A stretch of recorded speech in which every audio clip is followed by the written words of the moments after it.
How do you get a bow sighted into 200 yards? Come along, I'll show you.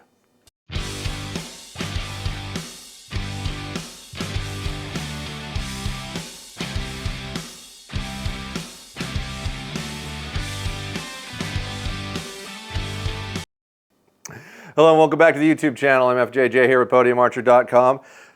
Going over some questions I had in a couple of videos that I've posted. I've been building a bow to see how far I can actually functionally get it to go and point a pin on a target.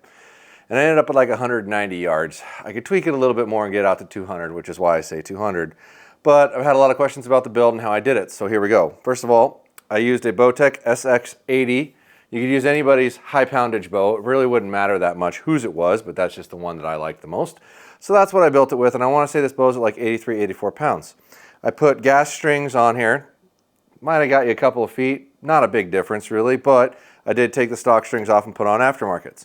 I put on my Hamskea Epsilon with my one-piece bracket, and that does allow me to back the arrow rest up a little bit. Not a ton, but I wanted 2 screws and it was my main reason, but I figured I can back it up a little and get a little bit extra, and then I can cut my arrows down a little bit more. That was one advantage. Another advantage is I'm shooting 30.5 inches of draw length, so that helps with velocity. The faster your bow is, the farther you're going to be able to shoot, and there's really no way around that. Outside of that, I've got my standard Podium stabilizer narrows on here. That's a 15 and a 10, and I actually have a Hoyt SL sidebar because it's small, low profile, lightweight, and it actually bolts through this side of the bow, so it effectively allows me to not have a whole bunch of weight and still put a sidebar, back bar on here. And I'm still playing around with weight to try to determine where I want it. I put a large nose button on here because, like it or not, that allows me to sit my head up a little higher, which moves my eyeball up higher, which increases the distance between here and here. The farther the distance is between here and here, the farther away you can shoot. The sight I've chosen is a Mountain Light based dual track from Black Gold. Mountain Light base brings it in tighter to the bow, which the tighter it is to your bow, the farther you can shoot. That compresses your sight rail and allows you to shoot farther. And then there's 2 pins in here, and I've got them as far apart as humanly possible, and that bottom one is what I was using on my 190 setting.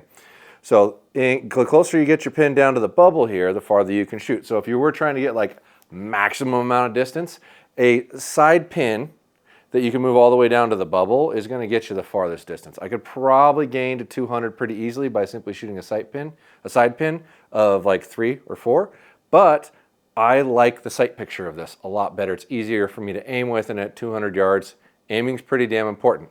The other thing that makes a big difference in being able to shoot a long ways away is how heavy your arrow is.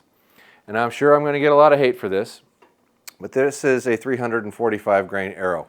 Now that is a 100 grain tip and a 30 grain titanium prototype insert that I had made to figure out how light I could make this and still make it durable. This is a RIP XV350, which is a little bit on the weak side, but it seems to tune out okay. My broadheads left to right are hitting the same, they're just a little low. And at long distances, your broadheads are gonna hit lower than your field points, period. Tuned bow or not, it's not gonna matter. You get past 80, 90, 100 yards, and they are just gonna separate, and they're gonna separate by 3 to 7 yards of drop difference. The bow I actually tuned up last year, which tuned beautifully and had a 300 spine arrow in it at the same poundage and a slightly less aggressive bow, had almost 10 yards of drop difference on the broadheads. So that's not why they're not hitting the same spot. It's drag and nothing more than drag. This has a new 6 grain low profile DCA Super Saber vane they just came out with. I like lighted nocks, so that's a halo nock in there. And that makes it really nice for watching to the target when you're trying to get those videos. And I've got this arrow cut as short as I can. This is an inch shorter than my arrows last year, so it makes that 350 just a little bit stiffer. So to recap on what matters in shooting distance and being able to shoot farther away. Number 1 is going to be how light this thing is. The lighter this is, the farther you can shoot, period. It's not arguable. This thing's lighter, you can shoot farther. 2, a lot of weight. If I dropped to, say, 70 pounds instead of 80 pounds, I'd lose roughly 20 foot a second, and I'd probably lose about 15 to 20 yards of distance off my overall ability to shoot distance. The distance between the loop and the peep, super important, so anything that allows you to move your peep up a little farther will allow you to shoot a little farther. And that larger size, I think they say that's for a recurve, nose button just makes my head sit just a little bit higher, moves the peep up a little higher, and lets me shoot just a little bit farther.